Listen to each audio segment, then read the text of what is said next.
अच्छा, ये बहुत बार तुम्हारे साथ भी होता होगा कि तुम पढ़ रहे हो और अचानक से तुम डिस्ट्रैक्टेड हो गए। तुम्हारा मन करने लगा कि फोन चला लेता हूं, अरे इंस्टाग्राम चला लेता हूं, अरे व्हाट्सएप चला लेता हूं, या फिर पढ़ते टाइम कभी कभार तुम्हें नींद आने लगती है। ये सारी जो भी प्रॉब्लम्स है ना, इनका केवल एक सोल्यूशन है, जो कि है 5 मिनट स्ट्रेटेजी। 5 मिनट स्ट्रेटेजी ये बोलती है कि जब भी आप डिस्ट्रैक्टेड हो तो खुद से ये बोलो कि 5 मिनट और पढ़ ले। क्योंकि एक साइंटिफिक स्टडी ये बोलती है कि जब भी हम कोई काम स्टार्ट कर रहे होते हैं ना, तो वो बहुत ज्यादा डिफिकल्ट होता है। मतलब जब हम डिस्ट्रैक्टेड हो रहे हैं ना, तो जो शुरू के 5 मिनट है ना, वो सबसे ज्यादा डिफिकल्ट है। अगर हमने खुद को 5 मिनट और पढ़ा लिया ना, तो ऑटोमेटिकली जितने भी ये डिस्ट्रैक्शंस थे ना, नींद आना या फिर दोस्तों से बात करना या फिर यूट्यूब खोलना, ये सारे डिस्ट्रैक्शंस ऑटोमेटिकली खत्म हो जाएंगे। तो याद रखो, जब भी ये प्रॉब्लम हो तो क्या करना है, 5 मिनट स्ट्रेटेजी। ये जो तुम्हारा दिमाग है ना, ये एकदम यूट्यूब की तरह होता है। मतलब तुमने देखा होगा ना कि यूट्यूब के अंदर अगर तुम सर्च करते हो फनी वीडियो, है ना, तो तुम्हें फीड के ऊपर जो तुम्हारा यूट्यूब फीड है उसके अंदर तुम्हें फनी वीडियोस,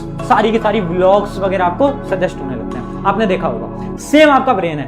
अगर तुम डेली अपने दिमाग को गंदी चीजें दिखा रहे हो, गंदी चीजें मतलब इंस्टाग्राम पे नाच गाना आप दिखाए जा रहे हो, यूट्यूब पे व्लॉग्स दिखा रहे हो, उसने इसके बारे में क्या बोला, उसकी कंट्रोवर्सी उससे हो गई, अरे उसने ऐसा क्यों कर दिया। अगर डेली आप अपने दिमाग को ये दिखा रहे हो ना, तो जब आपका एग्जाम का टाइम आएगा ना, तो आपका दिमाग आपसे पढ़ने को नहीं कहेगा। फिर आपका दिमाग यही कहेगा कि भाई एक व्लॉग देख ले, अरे यार उसने उसके बारे में क्या कह दिया वो तो देख ले। समझ रहे हो?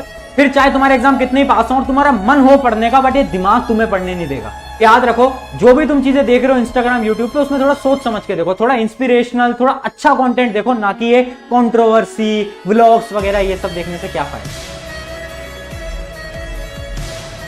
एक ऐसा सवाल जिसका सही आंसर केवल 1% लोग दे पाते हैं। क्वेश्चन बहुत ध्यान से सुनना। सवाल यह है कि 3 डॉक्टर ये बोलते हैं कि रमन हमारा भाई है, और जब रमन से जाकर पूछा जाता है तो रमन बोलता है कि मेरा तो कोई भाई नहीं है। तो तुम्हें बताना है कि इन दोनों में से झूठ कौन बोल रहा है। इस वीडियो को पॉज करो, थोड़ा सोचो और कमेंट के अंदर सही आंसर लिखो विद रीजन। और अगर तुम्हें आंसर नहीं पता चल पा रहा है तो ध्यान से सुनना। इसका करेक्ट आंसर है कि दोनों में से कोई भी झूठ नहीं बोल रहा है, क्योंकि सवाल में यह बोला गया था कि 3 डॉक्टर ये बोल रहे हैं। यहां पर उनका जेंडर नहीं बताया गया था कि वो डॉक्टर मेल है या फिर फीमेल। तो जो तीनों डॉक्टर थी वो फीमेल थी, और उन्होंने बोला कि रमन उनका भाई है, जो कि एकदम सही है, और रमन ने बोला कि उसका कोई भाई नहीं है, वो भी एकदम सही है। तो अगर तुमने इस क्वेश्चन का सही आंसर दिया है तो ये बताता है कि जो तुम्हारा ब्रेन आईक्यू है वो थोड़ा सा हाई है। मैं ना तुम्हें एक मेरे दोस्त की एक कहानी सुनाता हूँ, एक शॉर्ट स्टोरी सुनाता हूँ। देखो यार, मेरा ना एक मित्र हुआ करता था, बहुत अच्छा दोस्त था। उसका ना पढ़ाई लिखाई से कोई संबंध नहीं था, कोई रिश्ता नहीं था। 10वीं के अंदर 40-50% आई थी और पढ़ाई लिखाई उसे करनी नहीं थी। मतलब वो स्पोर्ट्स वगैरह में लगा रहता था, पढ़ाई से उसका कोई रिश्ता नहीं था। जब वो 11th में आता है तो 11th में फेल हो जाता है, सप्लीमेंट्री आती है स्कूल के अंदर, और उसके घर वाले रिश्तेदार ताने वगैरह उसे करते रहते थे। मतलब बोलते रहते थे तेरा कुछ नहीं होगा, तू कुछ नहीं कर पाएगा, ऐसा सब चलता रहता था। फिर एक दिन 12वीं के अंदर उसके घर वाले, उसके रिश्तेदारों ने उससे कुछ ऐसी लाइनें कही जो कि उसे दिल पे चुभ गई।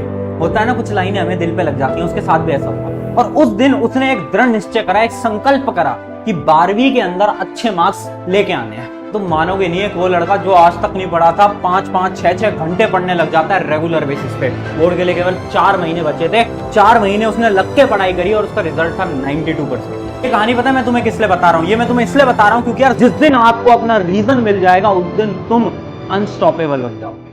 देखो यार, एक आखिरी बार बोल रहा हूँ, अपनी जिंदगी को खराब करना बंद कर दो। ये जो तुम सुबह से शाम तक इंस्टाग्राम पे रील स्क्रॉल करते रहते हो, देखते हो, अरे उसने मेरी फोटो पे कमेंट करा या नहीं करा, अरे उसका मैसेज आया या नहीं आया, अरे यार उसने इसकी वीडियो पे क्यों कमेंट करा। कुछ बच्चे नेटफ्लिक्स चला रहे हैं, कुछ बच्चे स्नैपचैट चला रहे हैं। करना बंद कर दो इससे। क्यों?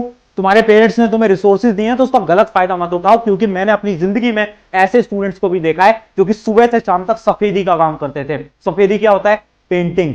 घरों में जा जाके पेंटिंग करते थे और रात को आके लेक्चर्स लेते थे, और उसके बाद भी अच्छे मार्क्स आए, उसके बाद भी सिलेक्शन लिया उन्होंने।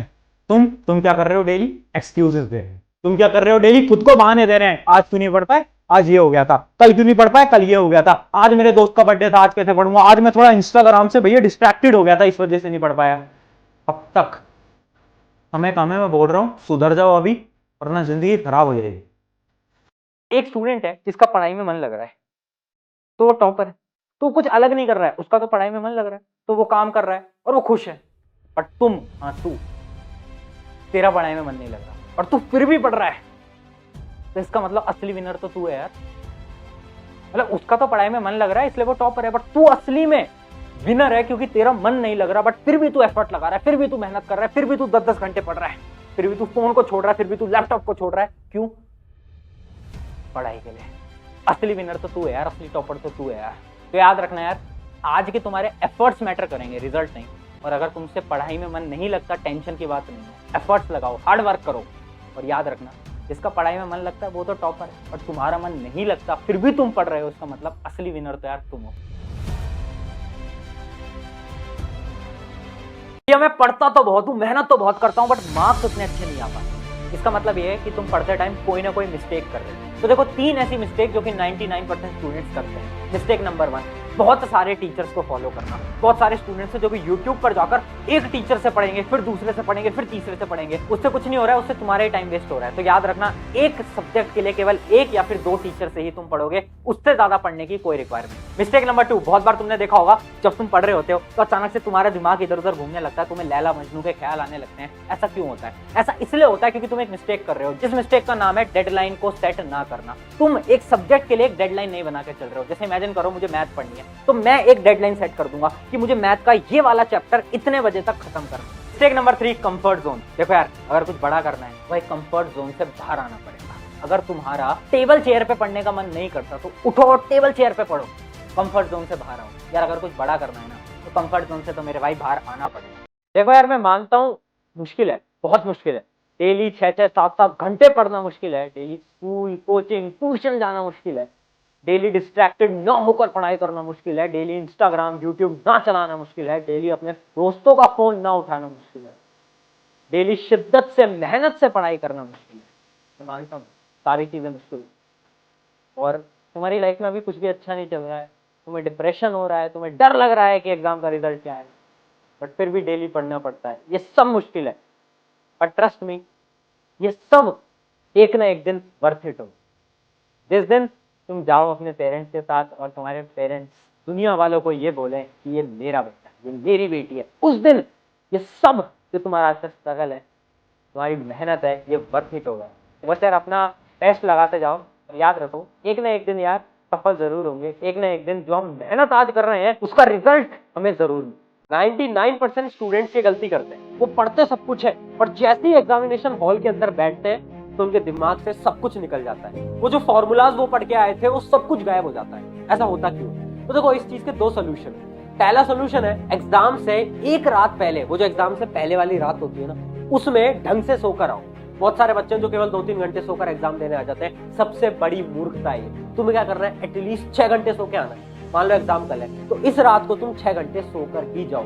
और सोल्यूशन नंबर 2 है, एग्जामिनेशन हॉल में बैठने से 1 घंटे पहले तक कुछ नहीं पढ़ना। बहुत सारे बच्चे हैं जो कि स्कूल के बस में आ रहे होते हैं, रिवाइज कर रहे होते हैं। सबसे बड़ी मूर्खता है। तुम्हें 1 घंटे पहले बिल्कुल रिलैक्स करना है, दिमाग पे कोई प्रेशर नहीं देना। उससे क्या होगा, आपका दिमाग कूल रहेगा, ठंडा रहेगा, और आप एग्जाम के दौरान बहुत सारी चीजों को याद कर पाओगे। एंड जितनी भी वो जो भूलने वाली समस्या आती थी वो सारी खत्म हो जाएगी। तो इन 2 सोल्यूशन का ट्राई करो और देखना ऑटोमेटिकली आपके एग्जाम्स अच्छे जाने लगेंगे। आपको ऐसा लगता है ना कि अगर एक टीचर को आपका आंसर पसंद नहीं आया तो आपके नंबर काट देगा, जबकि बिल्कुल गलत है। कोई टीचर बोर्ड एग्जाम के अंदर ऐसा नहीं कर सकता। हाँ, स्कूल के अंदर बिल्कुल ऐसा टीचर्स कर सकते हैं, बट बोर्ड एग्जाम के अंदर नहीं कर सकते। पता है क्यों? क्योंकि बोर्ड एग्जाम के अंदर आंसर की दी जाती है। हाँ, हर एक टीचर के पास आंसर की होती है, चाहे तुम सीबीएसई बोर्ड की बात करो, आईसीएसई बोर्ड करो, इंडिया के जितने भी बोर्ड्स हैं, सब टीचर्स को जब कॉपी चेक करते हैं तो उनको एक आंसर की मिलती है, और उन्हें अपने पेपर को आंसर की के अकॉर्डिंग